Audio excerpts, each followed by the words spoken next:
Right, my name's Craig White. I'm co-director of LB Specialist Cars. Right, now, I don't need to introduce the car. Or go through the Stratos story, because the Stratos story is a completely different story.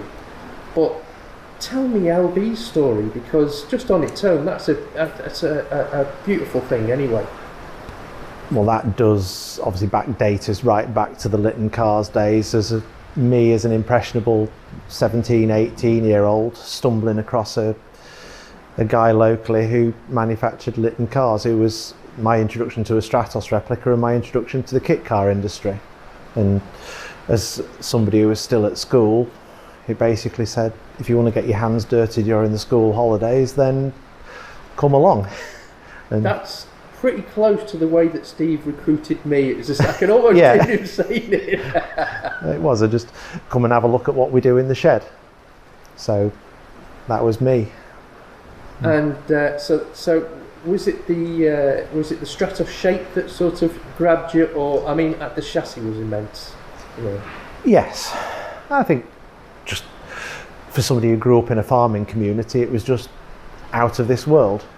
So in an age even then where people were driving around in Austin Maestros and Land Rovers, something like that on an impressionable 17-year-old was out of this world. So you moved on from Lytton, and so Lytton was my holiday job. From holiday job, then obviously I went away to Polytechnic for 3 years, and then by the time I came back from Polytechnic, obviously Lytton had disappeared, shall we say, and CAE had picked up the mantle. So I sort of knocked on CAE's door one day and said, you know, is there any jobs going? So I ended up working for CAE for probably 12 months, 18 months, who at the time they were sharing a workshop with a bloke who was by that time making Ultima chassis. At which point I heard Ultima were looking for car builders. So phone call to Ted at Ultima and a 2-day trial, and next thing I was moving south to Hinckley. So it just goes to show that in your local community you can be influenced by something when you're young, and it can influence, you know, a career. For me it was a complete freak opportunity that happened to knock on somebody's door who did this. And I say, as a kid who grew up on a farm who had no interest in animals whatsoever, I was only ever interested in tractors and quad bikes. So to then get the opportunity to work on a Stratos replica at an impressionable age, obviously planted a seed, and here we are, 30 years later or something. So you got an opportunity, I think, it was to build the car for yourself was your initial aim, wasn't it? Yeah, I started, even in the CAE days, I started collecting parts and acquired an old Corsa chassis that sort of stagnated, shall we say, and I got as far as I had a chassis, probably a rolling chassis with bodywork fitted and an Alpha engine sat there ready to go in, and then I probably tried to get a bit more creative than I should have done, and it morphed into something that's still buried in a container around the back of here somewhere. And it kind of obviously fell by the wayside and didn't happen as I moved around the country back to Yorkshire to do CAE Stratos replicas for a while, back down to Ultima for a while, then up to Gardner Douglas for 10 years, and the car sort of eventually followed me but didn't progress. Yeah. I think realistically in my 20s I didn't have the skills to do what I was trying to do, but say 20 odd years later we've probably learnt a bit along the way and are in a position to redo it.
would say you've succeeded, because the one thing that sets your car apart, I think your word sums it up perfectly, the engineering. I mean, the chassis is immense. I've been out for a ride in the car with you, and it feels really, the one thing that came across is that you weren't fighting the car. That's something that's very fundamentally important from an owner's point of view. Straight away, straight out the box, you could tell it was a car that it's well set up.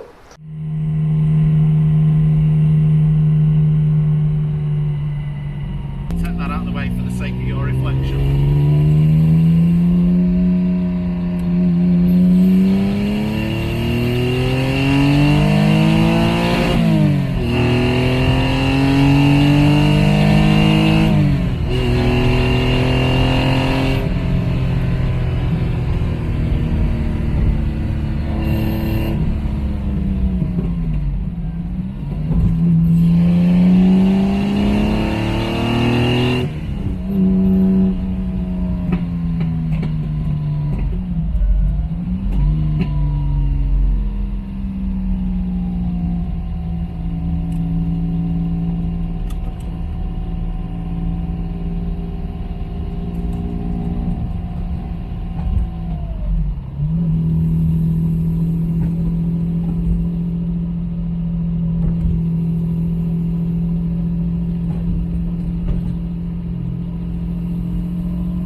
Yeah, obviously, I think you're right. Very out of the box, even the very first car was pretty good.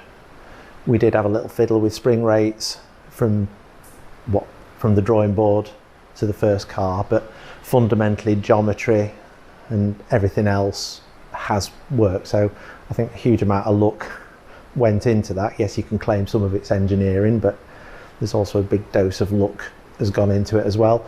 A Stratos by nature is a very rigid chassis.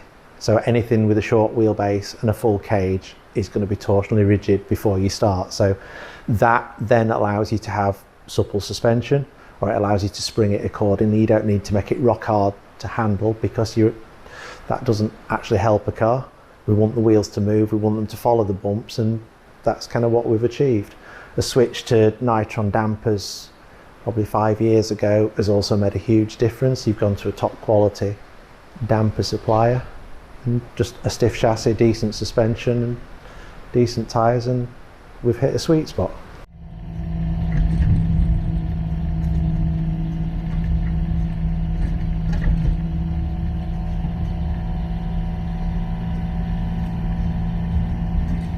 So 3 litre Busso, 260 brake horsepower. Is this the 24 valve? Yes. Yeah. Because that's 210 before you've tickled it, isn't it? There's 220 stock. Right. And then it needs it to go that way. And you've gained a fantastic reputation. The cars have been really well received by everyone that I know that's had one. You must be very happy with what you've managed to achieve. We are very proud of the product. You know, we've worked bloody hard to get it. I don't think that covers it, but you know, we've spent a lot of time and a lot of effort.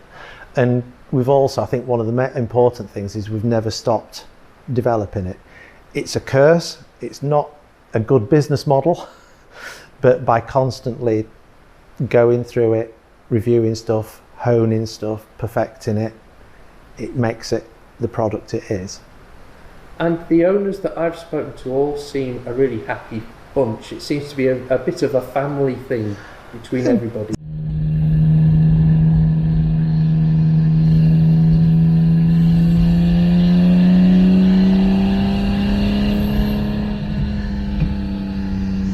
See, for me, this is the engine choice because it makes the right sounds. Yeah. And it's got about the right power.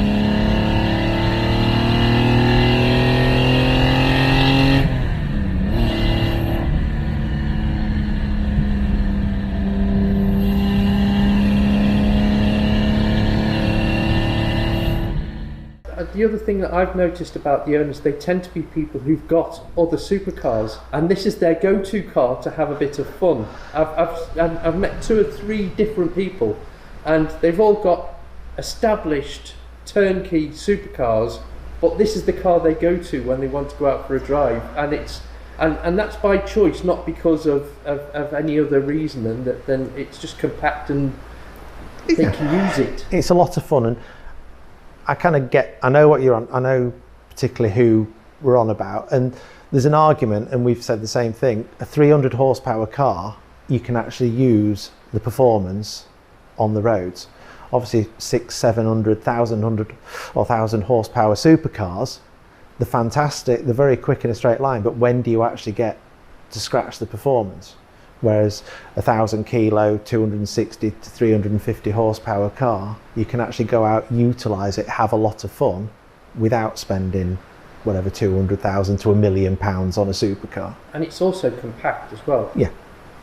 Well, it's an absolute credit to you, and thank you ever so much for talking to us, Yeah. and for letting me come and have a look around. Right, no problem.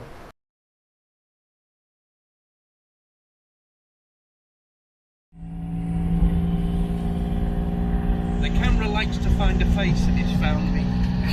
That's better than finding me, to be fair. I don't know.